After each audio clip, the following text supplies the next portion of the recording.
Oke, kita mulai kuliahnya. Bismillahirrahmanirrahim. Assalamualaikum warahmatullahi wabarakatuh. Waalaikumsalam Waalaikumsalam warahmatullahi wabarakatuh. Waalaikumsalam warahmatullahi wabarakatuh. Oke, jadi hari ini kita ketemu untuk mata kuliah kewirausahaan ya. Jadi saya semester ini mengampu mata kuliah kewirausahaan untuk kelas AET Palembang ya. Jadi kebetulan dari Sosek yang mengampu mata kuliah KWU dan partnernya bareng sama Pak Entis itu dua-duanya namanya Desi. Jadi semoga tidak tertukar. Jadi kalau yang mengajar kelas Palembang hari ini yang ketemu dengan saya itu nama saya adalah Desi Adriani. Nanti yang mengampu kelas kewirausahaan untuk Indralaya itu adalah Ibu Desi Aryani. Dua-duanya namanya Desi kebetulan. Saya izin share ya. Oke, nama saya adalah Desi Adriani. Jadi saya adalah salah satu staf pengajar di Prodi Agribisnis. Kemudian biasanya saya memang mengajar mata kuliah yang berkaitan dengan kelayakan bisnis seperti itu. Jadi itu salah satu mata kuliah yang saya ampu di Prodi Agribisnis. Jadi karena untuk mahasiswa AIT ini mungkin baru pertama kali kita ketemu ya dan tidak tahu gitu kayaknya cuma mata kuliah ini saja kita bakal ketemu karena untuk mata kuliah selanjutnya tampaknya tidak banyak saya ikut terlibat untuk mengampu mata kuliah yang ada di AIT ya. Kemudian saya sesuai dengan arahan Pak Entis sebagai koordinator, saya akan masuk mungkin sekitar 4 kali pertemuan termasuk ujian dan saya akan menyampaikan materi terkait dengan aplikasi penyusunan bisnis plan proposal. Jadi kalau Pak Entis sudah banyak memberikan banyak sekali contoh terkait dengan rencana-rencana bisnis yang bisa dikembangkan. Hari ini mahasiswa akan ketemu dengan saya dan memulai aplikasi penyusunan proposal mulai dari bab 1 sampai nanti dengan bab 5 yang terakhir ya. Karena itu sebelum saya menyusun teknik penyusunan proposal, tentu saja saya harus menyampaikan dulu gitu. Bisnis plan proposal itu isinya apa saja. Jadi hari ini untuk pertemuan pertama adalah pendahuluan terkait dengan pengantar penyusunan bisnis plan proposal. Jika nanti ada yang mau ditanyakan selama saya mengajar, silakan langsung memotong penjelasan saya, jadi supaya tidak lupa ya. Jadi saya izinkan untuk langsung menyampaikan apa yang ingin ditanyakan. Jadi tidak usah ditunda lagi. Oke. Tujuan perkuliahan ini adalah mahasiswa akan memahami definisi, tujuan, dan manfaat proposal rencana usaha atau rencana bisnis. Yang kedua, mahasiswa akan mampu menjelaskan berbagai tahap dalam penyusunan proposal rencana usaha. Isi bahan kuliah itu nanti ada pendahuluan terdiri dari definisi, kemudian perbedaan, manfaat, tujuan, dan pihak yang berkepentingan dengan proposal bisnis. Yang kedua, kita akan mempelajari berbagai tahapan proses penyusunan bisnis plan, mulai dari tahapannya, aspek-aspek apa saja yang harus masuk di dalam bisnis plan, lalu bagaimana melakukan analisis, dan terakhir adalah pengambilan keputusan. Pendahuluan, Pak Anti sudah mengatakan bahwa kita tidak bisa memulai usaha kalau kita tidak punya ide bisnis. Jadi harus punya ide bisnis ya. Jadi ide bisnis atau ide untuk wirausaha, bisnis idea seperti itu. Bagaimana sih kita tahu gitu bahwa usaha itu menguntungkan atau tidak gitu ya. Usaha itu layak dijalankan atau tidak, maka kita bisa tahu gitu bahwa usaha itu ternyata prospek untuk dikembangkan setelah nanti kita selesai menyusun bisnis plan-nya. Intinya apa? Usaha atau bisnis yang kita kembangkan itu akan mendatangkan manfaat yang lebih besar kepada semua pihak dibanding dengan manfaat negatif. Jadi suatu ide bisnis itu bisa dijalankan jika manfaat positifnya lebih besar daripada manfaat negatif bagi siapa saja yang terlibat dalam bisnis tersebut. Kalau memenuhi syarat ini, maka usahanya layak dijalankan menjadi sebuah bisnis baru. Ya, itu intinya. Ide bisnis bisa kita jalankan jika memberikan manfaat positif lebih besar daripada manfaat negatif. Nah, dengan saya, mahasiswa akan menghitung sampai dengan berapa sih sebetulnya usaha saya ini dapat untung. Nah, kira-kira seperti itu ya. Nah, Hanya, ini, saya coba sampaikan terlebih dahulu, kalau mohon maaf, tolong ini karena direkam, mohon maaf speaker-nya tolong dimatikan. Oke. Di, prodi agribisnis itu sebetulnya kami, mahasiswa, agribisnis itu mempelajari mata kuliah yang disebut dengan analisis kelayakan usaha agribisnis atau studi kelayakan bisnis. Jadi kalau kami mahasiswanya mempelajari ini 1 semester studi kelayakan bisnis. KWU juga dipelajari, tetapi lebih pada dasar-dasar penemuan rencana usaha dan tidak sampai, menyusun rencana bisnis. Nah, tapi karena untuk mahasiswa AET tidak mendapat mata kuliah studi kelayakan bisnis, maka di dalam, mata kuliah KWU kita sudah harus mulai belajar bagaimana menyusun rencana bisnis atau bisnis plan. Tetapi ada beda, satu yang perlu dipahami, ada beda antara studi kelayakan bisnis dengan bisnis plan. Jadi yang akan kita pelajari di sini adalah bisnis plan. Ya, studi kelayakan bisnis merupakan penelitian yang bertujuan untuk memutuskan apakah sebuah ide bisnis itu layak dijalankan atau tidak. Sementara kalau rencana bisnis adalah dokumen tertulis yang mendeskripsikan masa depan bisnis yang akan dimulai. Jadi ada beda yang sangat jauh gitu antara studi kelayakan bisnis dengan rencana bisnis. Sekali lagi saya sampaikan bahwa di mata kuliah KWU ini kita hanya menyusun bisnis plan ya, tidak sampai studi kelayakan bisnisnya. Apa sih bedanya? Nah, ini beda antara studi kelayakan bisnis dengan rencana bisnis. Jenis-jenis data biasanya studi kelayakan bisnis itu dia menggunakan data estimasi. Karena apa? Karena biasanya studi kelayakan bisnis itu akan disusun dalam jangka panjang, tetapi kalau rencana bisnis kita menggunakan data empiris. Sumber datanya eksternal, jadi bisa berasal dari luar usaha kita. Kalau rencana bisnis datanya semua internal. Penyusunnya adalah pihak eksternal, jadi biasanya akan ada lembaga atau institusi tertentu yang diminta untuk menyusun rencana studi kelayakan bisnis. Tapi kalau rencana bisnis yang menyusun yang punya usaha, biasanya seperti itu. Tujuannya adalah menilai kalau studi kelayakan bisnis, tujuannya adalah menilai kelayakan sebuah bisnis. Tetapi kalau rencana bisnis membuat rencana bisnis yang akan datang, waktunya biasanya kalau studi kelayakan bisnis biasanya jangka waktunya lama, tetapi kalau rencana bisnis itu biasanya jangka waktunya pendek. Dari sisi biaya, studi kelayakan bisnis memerlukan biaya yang sangat besar, biasanya sekitar 2,5% dari total nilai proyek ya. Jadi studi kelayakan bisnis biasanya akan memakan biaya sekitar 2,5% dari total nilai proyek. Sementara rencana bisnis biasanya tidak memerlukan waktu besar, tidak memerlukan biaya yang besar, dan juga tidak memerlukan waktu yang lama dalam proses penyusunannya. Nah, apa sih kenapa sih ketika kita mau memulai wirausaha kita harus punya bisnis plan? Pertama, kita ingin merintis usaha baru. Misalnya kita ingin membuka toko, kita mesti tahu usaha ini menguntungkan atau tidak. Ada nggak sih konsumen yang mau beli? Ya, jadi manfaat bisnis plan itu biasanya kita pakai untuk merintis usaha baru. Yang kedua, bisa juga dipakai untuk mengembangkan usaha yang sudah ada. Misalnya untuk menambah kapasitas pabrik, untuk memperluas skala usaha, atau mengganti peralatan atau mesin. Ya. Lalu siapa sih pihak-pihak yang memerlukan atau berkepentingan dengan bisnis plan? Tentu saja pihak yang pertama kali berkepentingan dengan bisnis plan itu si wirausahanya, jadi orang yang mau memulai usaha atau pemilik usahanya, ya. Jadi dia penting ini usahanya untung atau tidak. Yang kedua siapa lagi? Investor atau penyandang dana. Misalnya, kegiatan wirausaha itu, misalnya kegiatan wirausaha yang mau kita kembangkan, itu tidak menggunakan dana kita sendiri gitu, tapi kita pinjam dari orang lain. Maka bisnis plan ini menjadi penting, karena si investor atau si penyandang dana bisa mempelajari apakah usaha kita itu untung atau rugi melalui bisnis plan yang kita buat, ya. Nah, sehingga apa sih tujuan bisnis plan? Nah, apa sih tujuannya?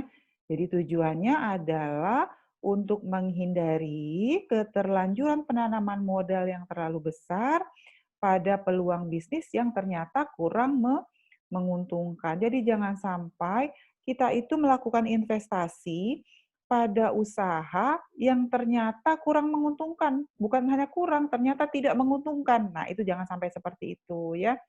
Jadi tujuannya untuk menghindari, saya ulang, keterlanjuran penanaman modal yang terlalu besar pada bisnis yang ternyata kurang menguntungkan. Artinya apa? Rencana bisnis sebetulnya berguna untuk memanage resiko kegagalan dari investasi. Jadi kita sudah dari awal memanage risiko kegagalan. Jangan sampai kita sudah tahu ini usahanya ternyata untungnya kecil loh.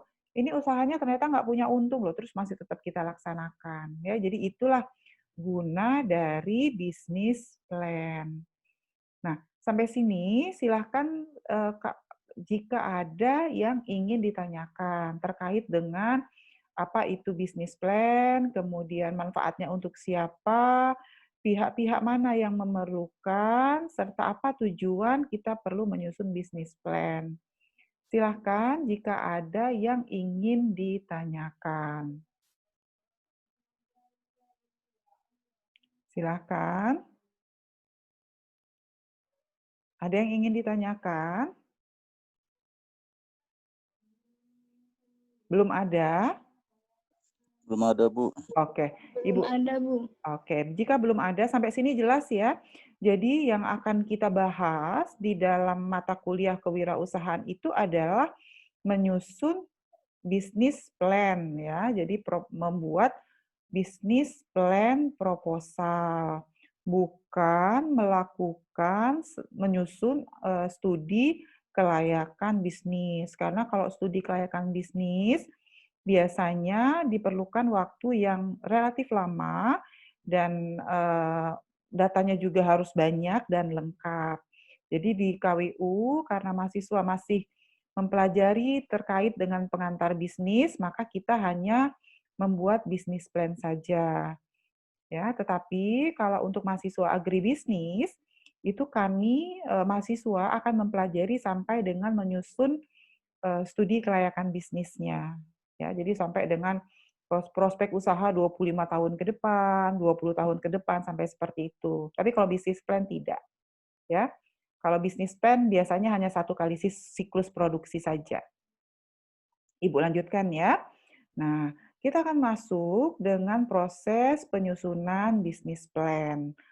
Mulai dari mana sih Pak Entis? Kalau saya lihat bahan paparan Pak Entis, itu beliau sudah banyak sekali memunculkan ide-ide bisnis atau ide-ide wirausaha yang bisa dikembangkan. Jadi sudah sampai ke pasarnya bagaimana, seperti itu. Nah, tetapi saya akan mencoba memandu mahasiswa untuk menyusun bisnis plan itu mulai dari tahap pertama, gitu ya. Jadi ada proses penyusunan bisnis plan. Supaya nanti kita tahu kita mulainya harus dari mana sih gitu ya. Nah, proses penyusunan itu dimulai dari tahap penemuan ide atau perumusan gagasan, lalu tahap memformulasikan tujuan, tahap analisis, dan sampai nanti terakhir tahap keputusan. Di tahap keputusan inilah nanti kita memutuskan apakah ide bisnis yang kita punya itu bisa dijalankan atau tidak. Di tahap keputusan inilah nanti kita bisa memutuskan apakah ide bisnis kita itu kalau dijalankan menguntungkan atau tidak. Di tahap keputusan bisnis inilah kita bisa memutuskan apakah ide bisnis kita nanti itu ada yang beli atau tidak. Kira-kira seperti itu. Ya. Nah, ini tahapannya dari gagasan usaha. Gagasan usaha ini sudah banyak sekali dibahas oleh Pak Entis. Ya, sebuah usaha nanti sebaiknya harus punya visi dan misi. Visinya apa sih gitu ya? Visi itu keinginan, mimpi jangka panjang yang ingin dicapai. Itu visi. Misi itu apa? Nanti ini sebenarnya kita pelajari minggu depan. Misi itu apa? Misi itu adalah cara untuk mencapai cara untuk mencapai visi. Jadi misi adalah cara untuk mencapai visi, ya. Terus nanti tahap ketiga nanti kita masuk tahap analisis ya. Tadi disampaikan di sebelah tadi sebelumnya. Apa sih yang dianalisis? Pertama pasar. Ada yang beli nggak produknya? Yang kedua nanti tahap produksi. Tahap produksi itu maksudnya ini proses produksinya kayak apa sih? Apakah kita perlu misalnya kalau mau bikin pupuk organik, proses pengolahan pupuk organiknya bagaimana? Seperti itu. Jangan sampai nanti kita mau bikin usaha pupuk organik, tapi kita sendiri tidak paham proses produksinya seperti apa. Jadi kita akan lihat tahap tahap produksinya. Yang kedua, manajemen organisasi. Ini berkaitan dengan usaha kita itu nanti perlu berapa karyawan sih kira-kira? Nah, gajinya berapa sih? Nah, itu ada di manajemen. Lalu nanti kita akan mempelajari juga tahap keuangan terkait dengan biaya serta manfaat dari proyek kita itu. Keuntungannya berapa, biayanya berapa, itu ada di aspek keuangan. Lalu nanti ada aspek hukum. Aspek hukum itu apa? Terkait dengan izin usaha, kemudian jenis bentuk badan usaha yang mau kita buat. Selesai kita melakukan analisis, baru kita nanti membuat keputusan apakah proyek kita itu go atau not go. Go itu maksudnya apa? Oh, usaha atau ide bisnis kita itu bisa dijalankan. Tapi kalau tidak go, oh berarti ide bisnis saya tuh nggak layak untuk dijalankan, nggak dapat untung kok, nggak ada yang beli kok ternyata pasarnya, misalnya gitu ya. Nah, ini tahap yang pertama adalah tahap penemuan ide atau gagasan, perumusan gagasan. Ini tahap pertama ini udah banyak sekali dibahas oleh Pak Entis. Saya lihat dari pertemuan pertama, kedua, ketiga itu sebetulnya adalah Pak Entis ingin membangun apa ya, membangkitkan roh kewirausahaan mahasiswa sampai dengan ditunjukkan ini loh peluang-peluang bisnis yang masih terbuka lebar yang bisa dibuka oleh mahasiswa ya, yang bisa dikembangkan oleh mahasiswa. Jadi tahap identifikasi. Jadi ini tidak akan saya banyak bahas karena sudah dibahas sangat banyak oleh Pak Entis dalam 4 kali pertemuan. Yang kedua, tahap memformulasikan tujuan. Setelah kita menyimpulkan dari apa yang diajarkan oleh Pak Entis, kita sekarang sudah bisa tahu, saya mau bikin usaha apa? Oh, saya mau bikin usaha pupuk organik karena bikinnya murah, karena bahan bakunya tersedia, proses produksinya murah, yang mau beli banyak. Jadi kita sudah tahap formulasi tujuan. Mau bikin misalnya usaha pengolahan pupuk organik, maka tetapkan visi dan misi bisnisnya apa. Ya, apa visi dan misi bisnis yang hendak diemban setelah jenis bisnis tersebut diidentifikasi? Lalu yang kedua, apakah visi dan misi bisnis yang akan dikembangkan tersebut benar-benar dapat menjadi kenyataan atau tidak? Semuanya nanti dirumuskan dalam bentuk tujuan. Jadi yang kedua, setelah yang pertama adalah kita dapat ide bisnis, yang kedua kita formulasikan tujuan dalam bentuk menyusun visi dan misi bisnisnya apa. Ya.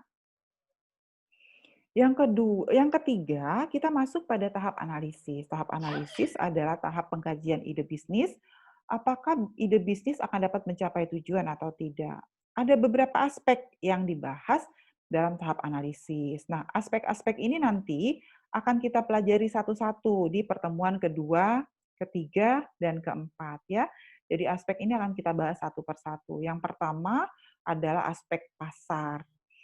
Kenapa kita bicara aspek pasar? Kita kan mau bikin kegiatan kewirausahaan, kita mau buat usaha. Maka kita harus tahu bahwa nanti produk yang mau kita buat itu pasarnya ada. Pasarnya ada tuh apa sih cirinya? Artinya ada konsumen yang mau beli. Harganya bisa bersaing, ya. Kemudian bahkan ketika kita mau membuka wirausaha, kita juga harus tahu pesaing-pesaing kita itu siapa saja sih sebetulnya gitu ya.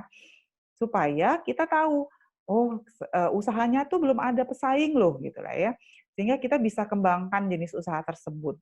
Jadi tidak hanya ketika kita bicara akan membuat ide bisnis, tadi saya sampaikan inputnya banyak Bu gitu ya. Proses produksinya murah Bu, biaya produksinya murah gitu ya, maka kita bisa buat produk. Tidak. Jadi ketika kita mau memutuskan mau memulai usaha, maka kita tidak hanya bicara dari sisi ketersediaan input, dari sisi bahwa kita paham dengan proses produksinya, tapi kita juga harus paham bahwa produk itu nih ada yang beli nanti. Nah, ini yang penting. Jangan sampai kita bikin usaha tapi tidak ada yang beli. Nah, makanya tahap aspek pasar itu harus dibahas dalam analisis dalam bisnis plan kita. Ada pesaing nggak? Nah, setelah kita tahu, oh ada kok konsumen yang mau beli, yakin kok ada konsumen yang mau beli. Nah, sekarang kita lihat lagi, ada nggak sih saingan usaha kita itu? Kita pelajari, pesaing kita itu jenis produknya apa. Maka kita harus menghasilkan produk ya yang walaupun basically sama, tetapi ada beda antara produk kita dengan produk yang dihasilkan oleh eh, pesaing. Kalau kita sudah tahu jenis produk yang dihasilkan oleh pesaing, maka yang terakhir ini, kita bisa susun strategi bersaing. Apa sih strateginya supaya kita bisa bersaing dengan pesaing yang sama-sama menawarkan produk yang kira-kira mirip? Ya. Aspek kedua yang nanti akan kita bahas adalah aspek teknis produksi dan operasi. Aspek teknis produksi dan operasi ini sebetulnya kita akan bicara kita mau melakukan proses produksi di mana sih kira-kira? Nah, ya. Lokasinya itu di mana? Perlu bangunan atau tidak? Nah, kira-kira gitu. Kemudian perlu mesin peralatan atau tidak? Perlu bahan baku atau tidak? Bahan bakunya dari mana? Tenaga kerjanya bagaimana? Proses produksinya bagaimana? Nah, ini yang akan kita bicarakan pada aspek teknis produksi. Kalau ternyata, oh oke kok lokasinya, lahannya tersedia, saya punya bangun untuk lokasi, saya punya nih gudang yang nggak kepakai, nanti di situ saja proses produksi. Oke. Atau di rumah saya saja. Misalnya usaha-usaha kecil, kalau wirausaha kan usaha kecil ya, di rumah saja. Oke, ada, berarti tidak ada masalah dengan proses produksi. Paham nggak cara melakukan proses produksi itu juga penting nih. Ya, jadi itu juga penting. Kita harus paham cara melakukan proses produksinya. Jangan sampai mau bikin usaha pembuatan pupuk organik, tapi nggak paham cara bikin pupuk organiknya seperti apa. Ya. Kemudian setelah kita mempelajari aspek teknis produksi, kita akan mempelajari aspek manajemen dan pengelolaan. Aspek manajemen dan pengelolaan itu sebetulnya terkait dengan manajemen organisasi. Misalnya, siapa yang bertanggung jawab dalam bagian produksi, siapa yang bertanggung jawab dengan bagian keuangan, siapa yang bertanggung jawab dengan bagian pemasaran produk. Nah, itu berkaitan dengan aspek manajemen. Sehingga nanti ketika kita menyusun aspek manajemen, kita tahu, oh ternyata untuk kegiatan wirausaha saya hanya perlu tiga pegawai gitu, nggak perlu terlalu banyak karena usahanya baru dirintis seperti itu ya. Termasuk nanti gajinya berapa, jam kerjanya itu disusun. Lalu aspek selanjutnya adalah aspek finansial atau aspek keuangan. Aspek finansial ini nanti kita bicara tentang ini mau bikin wirausaha sumber dananya dari mana sih? Nah, sekarang sebetulnya kalau untuk mahasiswa, pemerintah sudah menyediakan dana kewirausahaan bagi mahasiswa-mahasiswa yang mau memulai kegiatan wirausaha. Jadi sebetulnya asal ide bisnisnya baik, bagus, bisa punya pasar, maka sumber dana itu tersedia ya. Jadi harapan kami sebetulnya tim pengajar, kenapa mata kuliah KWU ini diarahkan pada penyusunan bisnis plan proposal, tujuannya supaya nanti mahasiswa terpacu untuk mengajukan kegiatan kewirausahaan mahasiswa. Jadi kegiatan-kegiatan PKM itu akan ada banyak dari mahasiswa Fakultas Pertanian Unsri, sebetulnya seperti itu ya. Jadi nanti kita akan mempelajari aspek finansial, sumber dananya, biayanya berapa sih? Mau dijual produknya dengan harga berapa sih? Penerimaannya berapa sih? Keuntungannya berapa sih kira-kira? Nah, itu adalah aspek finansial ya. Nah, yang aspek terakhir adalah aspek hukum.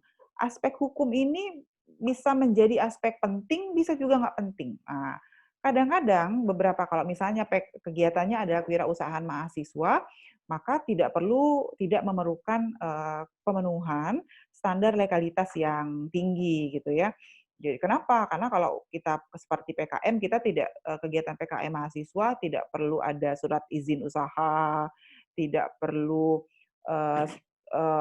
izin dari lingkungan sekitar, tidak perlu. Tapi nanti kalau mau bikin bisnis plan yang besar, kita perlu surat izin pendirian usaha, kemudian izin usaha dari pemerintah kota, SK pendirian usaha, nah itu diperlukan ya. Nah, kalau kita sudah melakukan tahap analisis tadi, dari sisi pasar, oke Bu, ada pasarnya. Dari sisi produksi, oke Bu, bahan baku ada, biaya murah proses produksinya. Ketiga, manajemennya tersedia kok. Kita karena kita mau buat PKM kewirausahaan saja, maka kita akan gunakan tiga orang teman-teman mahasiswa. Jadi tenaga kerjanya oke gitu ya, dari sisi manajemen. Waktu dihitung benefit dan cost dan benefit-nya atau biaya dan manfaat, ternyata untung usahanya secara ekonomi, secara finansial menguntungkan. Dan terakhir, karena baru dimulai usahanya, maka tidak memerlukan aspek yuridis atau aspek legal atau aspek hukum yang terlalu mengikat. Artinya, oke, pada saat masuk ke tahap keputusan, oke, usahanya go. Nah, usahanya bisa jalan ya. Karena menyangkut keperluan investasi yang mengandung risiko, maka keputusan bisnis biasanya berdasarkan kriteria investasi. Tadi saya sudah sampaikan, salah satunya nanti di aspek keuangan, kita akan bicara tentang benefit cost analisis. Menguntungkan nggak sih usahanya gitu. Kalau saya ngeluarin biaya 1 juta, berarti saya harus untung, saya harus dapat penerimaan paling tidak 1.100.000 kalau mau dapat untung 100.000. Kira-kira seperti itu ya. Demikian paparan bahan kuliah dari saya terkait dengan pengantar penyusunan bisnis plan. Ya, minggu depan kita akan mempelajari tentang bagaimana tahap pertama dalam penyusunan bisnis plan. Silahkan jika ada yang ingin ditanyakan. Ayo, silakan kalau ada yang ingin ditanyakan.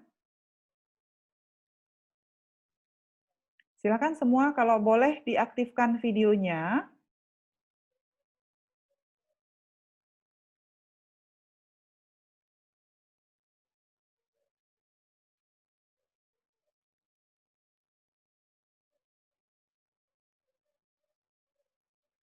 Silakan.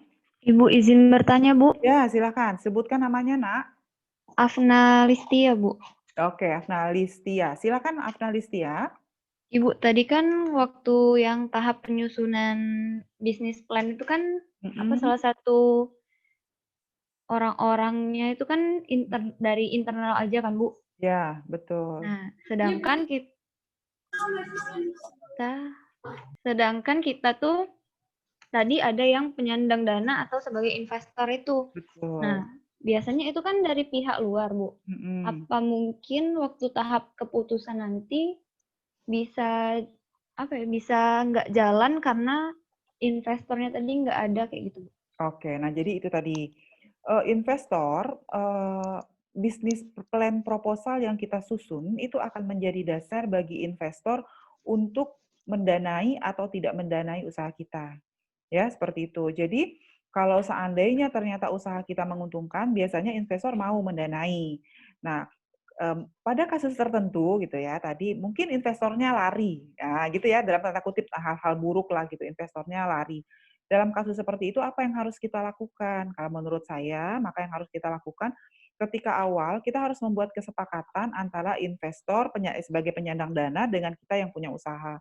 Dan kesepakatan itu sebaiknya dibuat tertulis mengenai apa saja kewajiban dan hak investor, dan apa saja kewajiban dan hak kita sebagai pemilik usaha. Termasuk di dalamnya akan dimasukkan mengenai pembagian keuntungan, sharing keuntungan, dan biaya setelah usahanya berjalan. Ya, jadi untuk kondisi seperti sekarang, kita tidak mungkin membuat kesepakatan dengan menggunakan cara lisan. Mohon maaf, Daniel Akbar, speakernya dimatikan, Daniel Akbar.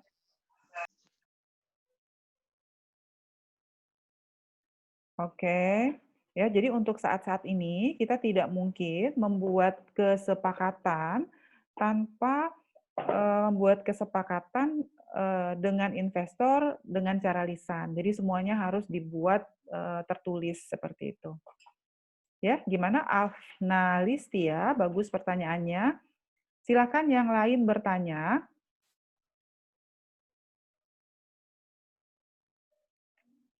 Silakan. Fahria, apakah sudah bergabung di sini? Fahira atau Fahria ya? Fahira, Bu. Ya, Bu. Oh, Udah. Fahira. Oke. Ya, oke. Ya. Silakan kalau ada yang ingin bertanya. Nggak ada. Bisa ditangkap semua. Coba saya mau Muhammad Hoiri. Oke, Muhammad Hoiri. Iya, Bu. Oke. Coba Muhammad Hoiri, tadi ada 5 aspek yang saya sampaikan yang perlu yang dianalisis dalam ketika kita menyusun bisnis plan proposal Ahmad Hoiri. Apa salah satu aspeknya? Coba. Ada 5 tadi, saya minta 1 saja. Apa tadi? Aspek apa tadi? Ahmad Hoiri. Ada 5 aspek tadi yang dianalisis untuk memutuskan apakah usaha kita jalan atau tidak.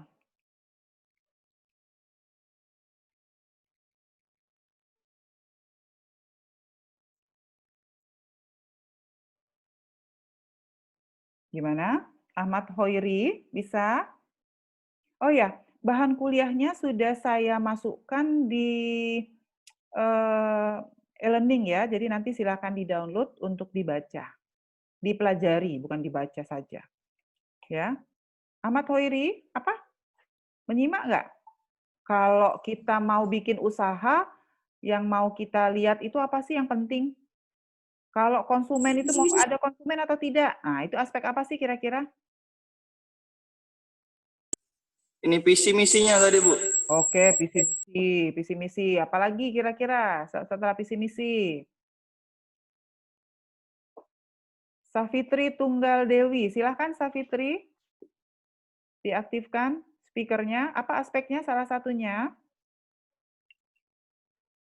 Safitri. Ada aspek apa tadi?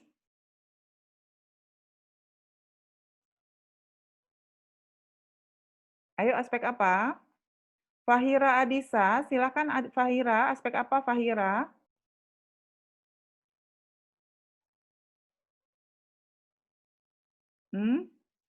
Kenapa dimatikan videonya Fahira? Aspek apa? Vina Fitriani, silakan Vina, aspek apa Vina?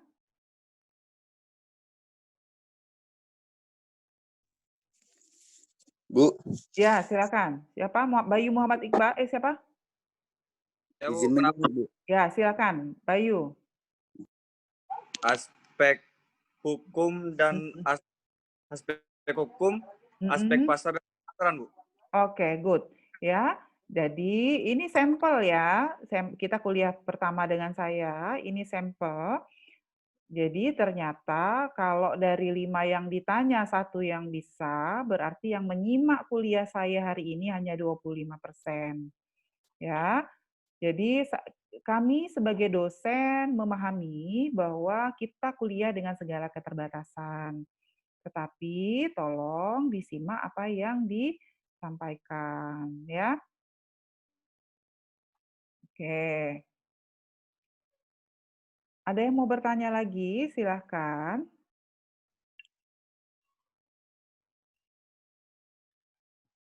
Ibu ulang ya, ada berbagai aspek yang penting tadi ketika kita bicara analisisnya. Ada di grafik tadi kan aspek apa? Aspek pasar, aspek produksi atau operasi, aspek manajemen atau organisasi, aspek keuangan, dan aspek hukum. Ini adalah langkah ketiga ketika kita menyusun rencana bisnis. Tahapannya apa ini, Dok?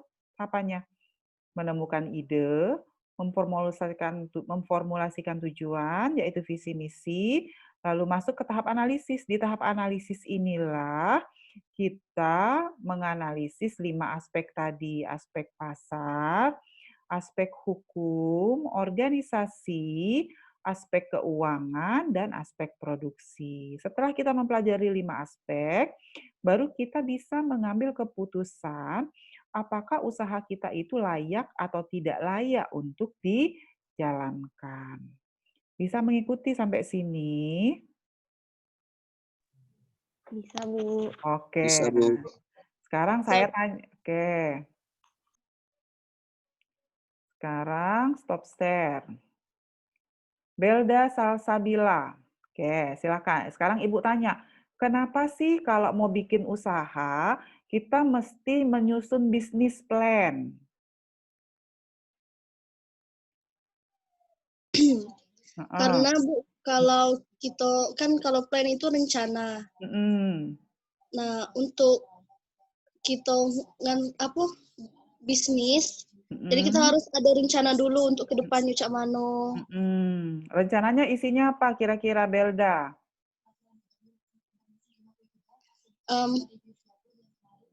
Persiapan atau tuh modalnya, Bu. Terus? Modal persiapan. Oke, sekarang KM Terima Hendra. Silahkan lanjutkan. Apalagi isinya bisnis plan proposal?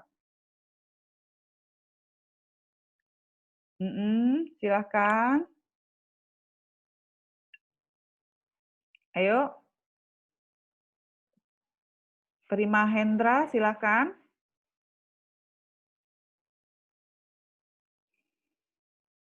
Bisa. Selain tadi, apa sih isi bisnis plan-nya tadi?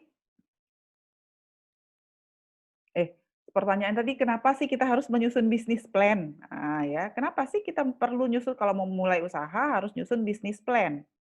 Iqbal Yakin, silahkan diaktifkan video dan speakernya. Iqbal Yakin.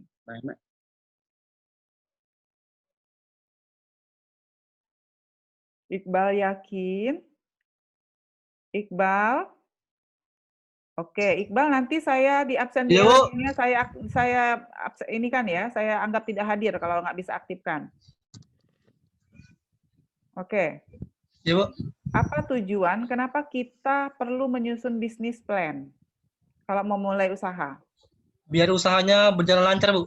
Oh, lancar seperti apa? Biar dapat keuntungan, Bu.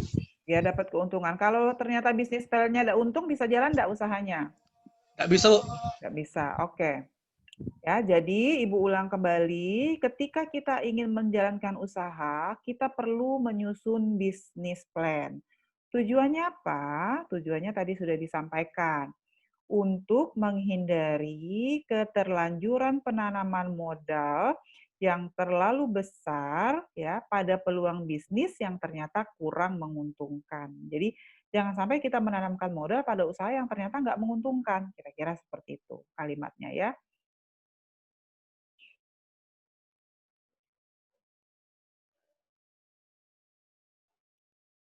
Oke, ada lagi yang mau bertanya? Putu Dery, silakan kalau ada yang mau bertanya, Putu.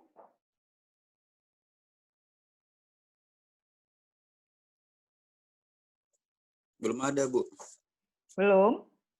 Belum.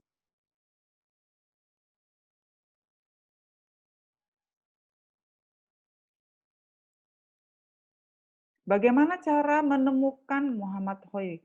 Oke. Sekarang Tiara Lubis.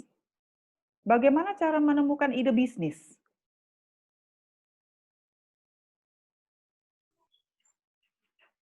Tiara? Ya, Bu. Nah, itu tadi tahap penemuan ide bisnis.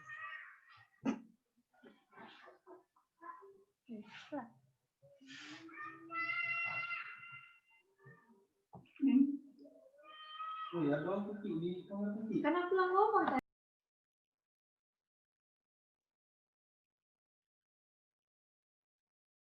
Silakan Tiara Lubis.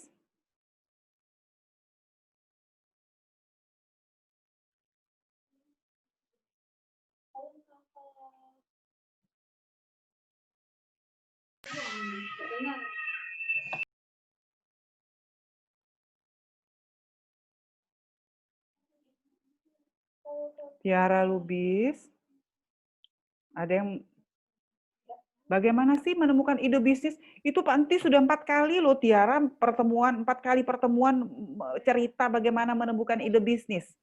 Gimana sih cara menemukan ide bisnis? Semedi di gunung. Ya, Tiara, semedi di gunung, Tiara? Dengan cara mengembangkan suatu kita mulai, Bu. Apa mengembangkan apa bisa diulang? Mengembangkan suatu usaha yang kita mulai. Oke, menemukan. Nah, sekarang pertanyaannya bagaimana mengembangkan suatu usaha itu tadi? Menentukan bahwa oh ternyata aku punya ide bisnis mau tadi itu kan Pak Antis ada yang tanam cabai, ada yang bunga yang apa gitu yang pertemuan keempat kemarin. Yo, nah, bagaimana sih menemukannya? Dengan menambah inspirasi baru mungkin, Bu. Oh iya, bagaimana cara menambah inspirasinya? Contohnya kalau hari ini kan jualan donat yang rasa coklat, besok bisa strawberry. Oke, gitu. Ya. Jadi salah satu cara menemukan ide bisnis itu adalah dengan membaca pasar. Ya Tiara ya. Kalau yang Tiara sampaikan hari ini jualan donat coklat, besok jualan donat strawberry, itu namanya diversifikasi produk. Tapi usahanya adalah usaha donat. Bisa ikutin? Sampai sini Tiara? Ya, jadi membaca pasar. Makanya Pak Antis kasih banyak tuh informasi link-link yang ada di macem-macem gitu supaya kita bisa menemukan ide usaha. Bisa ikutin sampai sini? Bisa ya? Oke. Apakah pertanyaan saya selanjutnya? Oh, saya matikan dulu speakernya ya. Karena ini selanjutnya adalah